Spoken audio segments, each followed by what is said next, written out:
But yeah, this is it. This is the 2025 ZX6R. This is my new bike. Just feeling the throttle response as it is just makes me so happy I got another sport bike. But yeah, there it is, 42 miles an hour at 4,000 RPMs. I am not gonna live with that. What is up, guys? It's GixxerUppies here. I'm not on a Gixxer. This is actually a ZX6R, but this is my brand new motorcycle that I kind of teased in a video. I was talking about why I wanted to buy a brand new motorcycle while I was riding my Z125. This is my first actual ride out on this thing. We're in the break-in period, so I'm gonna keep it pretty light, pretty easy on this. Although I don't know, I gotta check the modes and stuff and see if I get extra power changing that, because this thing's topped out at 42 if I keep it under the RPMs that the manual states. But anyways, this is my brand new Kawasaki 636, also known as the ZX6R.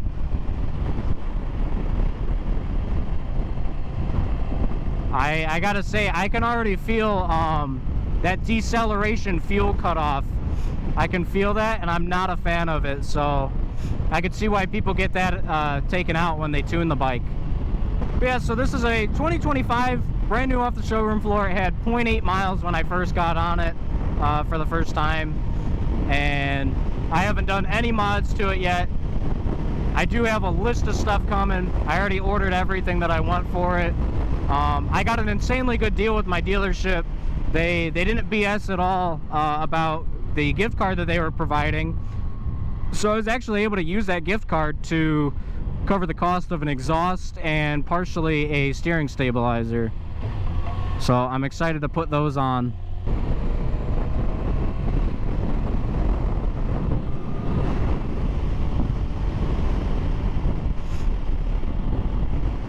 Everybody's already out riding. It's like 65 right now, and it's gonna warm up another 10 degrees or so, especially the sun's starting to peak out now. So it is a beautiful day to get out on this bike for my first ride.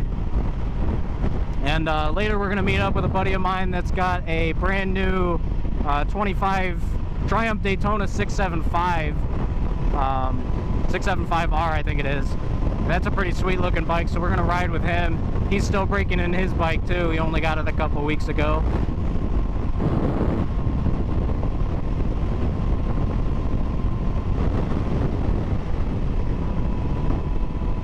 It is a little windy, but it feels great because it's humid from it was raining overnight, so it's actually a pretty nice breeze, especially after all these 35-40 degree days we had again for the past couple of weeks.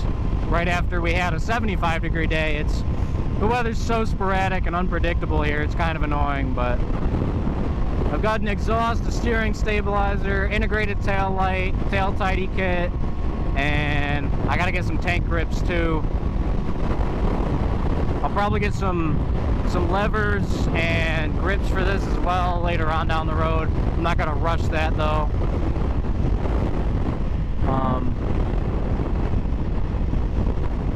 But yeah, I mean, this thing is so smooth. It sounds like a sewing machine just as much as it runs like one, which I'm not a fan of. We're gonna get that exhaust on here as soon as we get it, just so we can hear the true sound of this four-banger piss missile.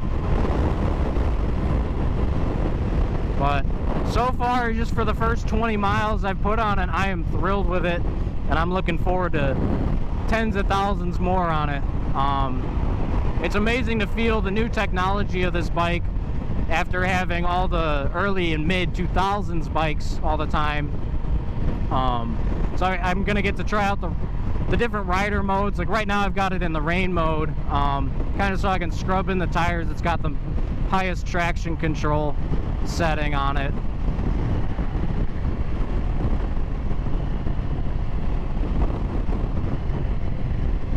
Later today, once I put a little bit more mileage on it, we'll up that mode to the street mode and see how it is. It sucks being on a sport bike letting everybody pass you though, I gotta say.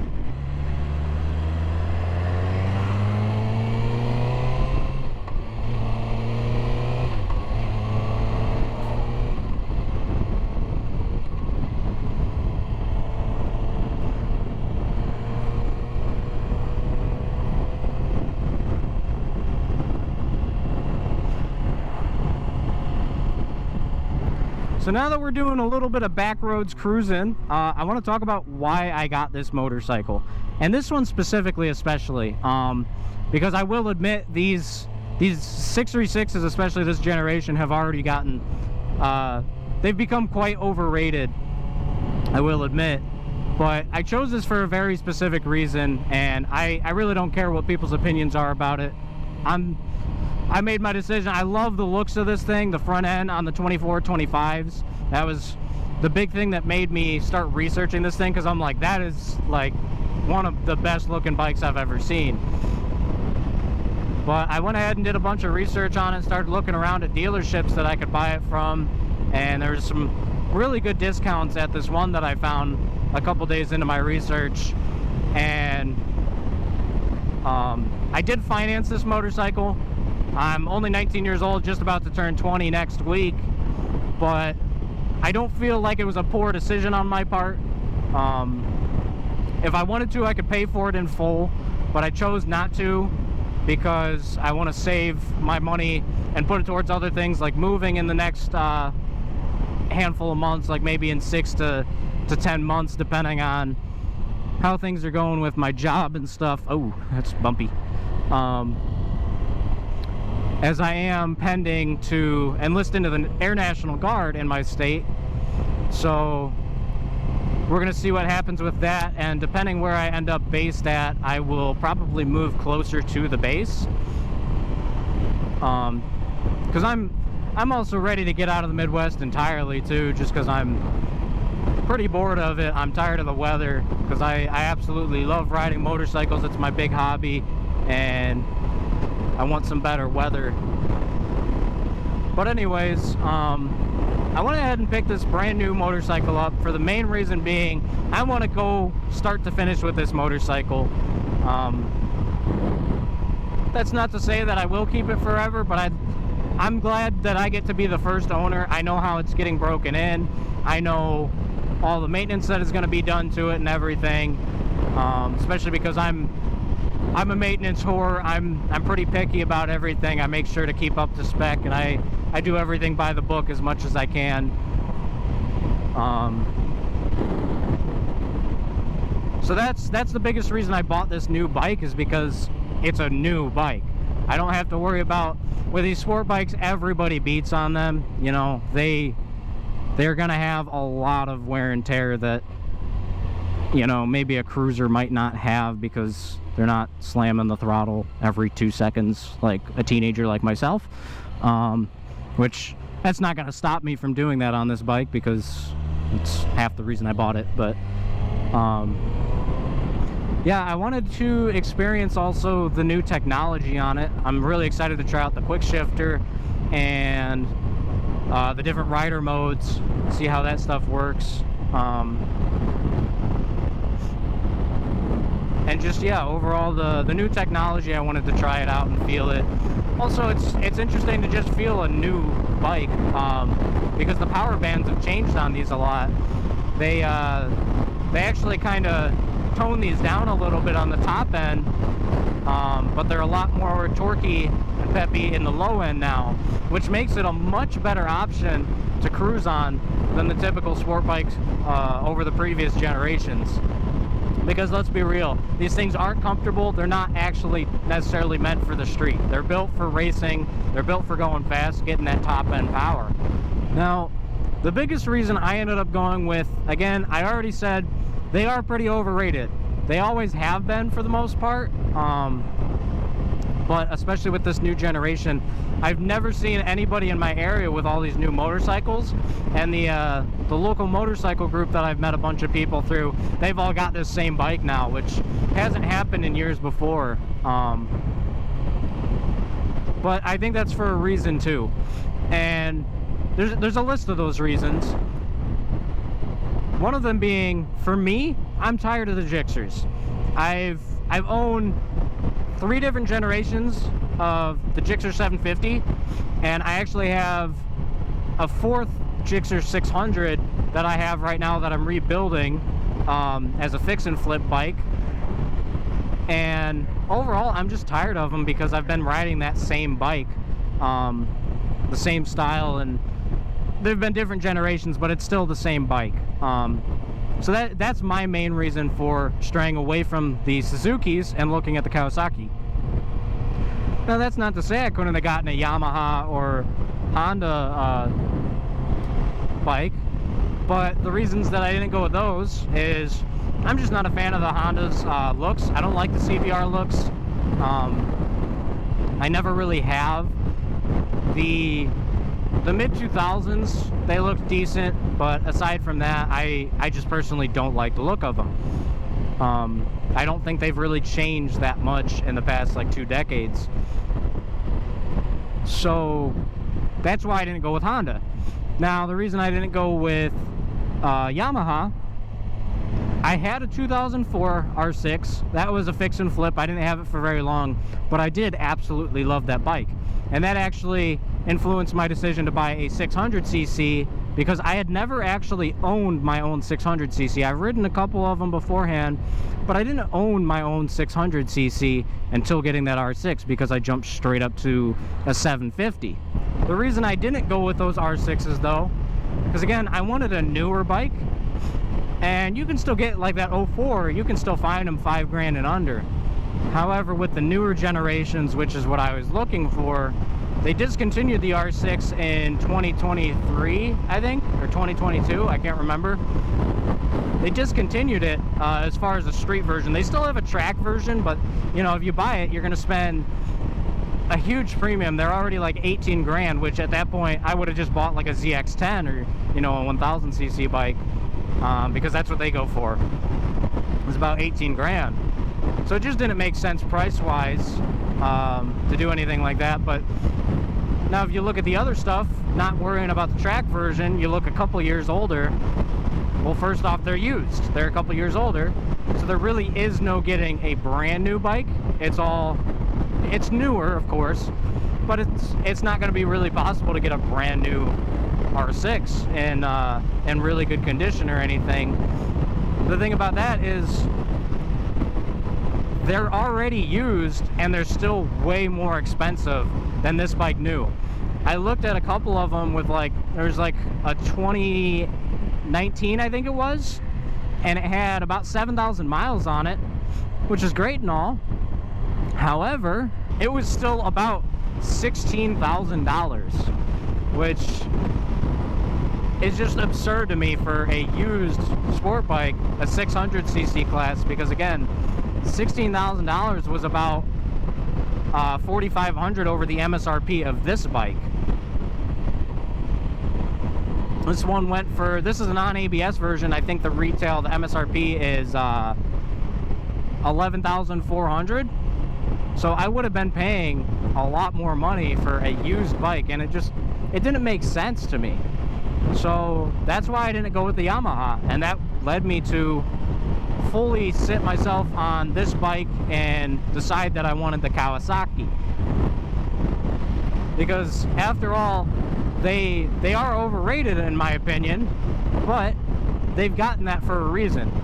The Kawasaki's are very reliable, and they've kept that reputation over decades. They've been the biggest, you know, stunt bike for all these different generations for a reason, and they're a track killer. They're one of the top performers on the track and everything. And again, with this newer model, they actually took down some of the top end and gave it a little bit more low end power, which made it reasonable to daily cruise with, which is why I ended up choosing this over like an R6, which is strictly basically a track bike now. And yeah, this is just more of a street centric sport bike now, or I don't even want to say street centric, but it's more street friendly, I guess I would say.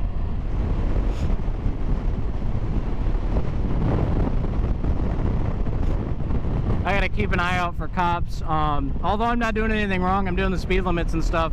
I actually don't have a plate on this bike, and I can't get one right now because I financed this bike out of state, so they're going through a third-party titling company. And so when I went to the BMV today, the only thing that they gave me was this temporary registration permit, and it's literally just a sheet of paper for me to hold on to. So I don't have even a temporary plate to not get pulled over. So that's going to be annoying. I'm probably going to get pulled over a handful of times. From what I was looking at, it might take up to 2 months for me to get my actual hard plates, which with the title and everything, which sucks, but it is what it is. We'll just we'll clip farm all that content of getting pulled over. This road used to be like one of the worst roads in town, but now that they repaved it last fall, it's actually a pretty sweet road. You got to actually look out though. There's a couple of swamps around here, and even though I'm in the Midwest, like normally when you hear this, you think, oh, they're in like Florida or Louisiana or something. There's actually turtles that'll cross the road from the swamps that you got to watch out for, because I almost ran one over on my my Z125.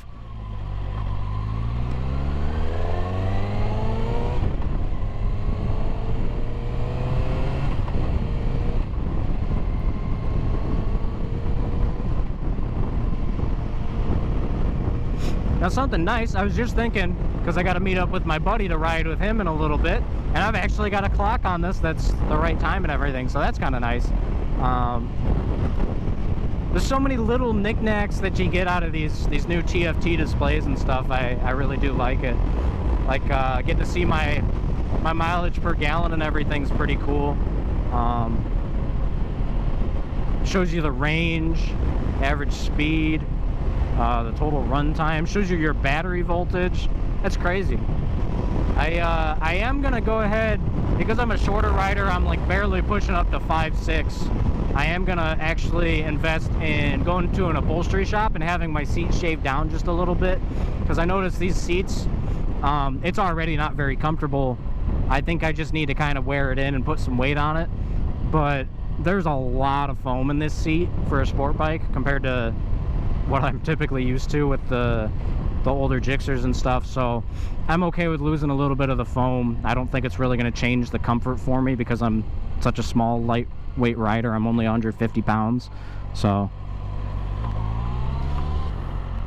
now you see, as a shorter rider, I'm still riding this thing perfectly fine. I just got to shift over a little bit more to the left side when I'm coming to a stop is all. I'm not gonna lie, man, I don't know how much I can hold back on this this break-in period. I mean, I'm already up to 30 miles just staying in town, but I want to rip this thing.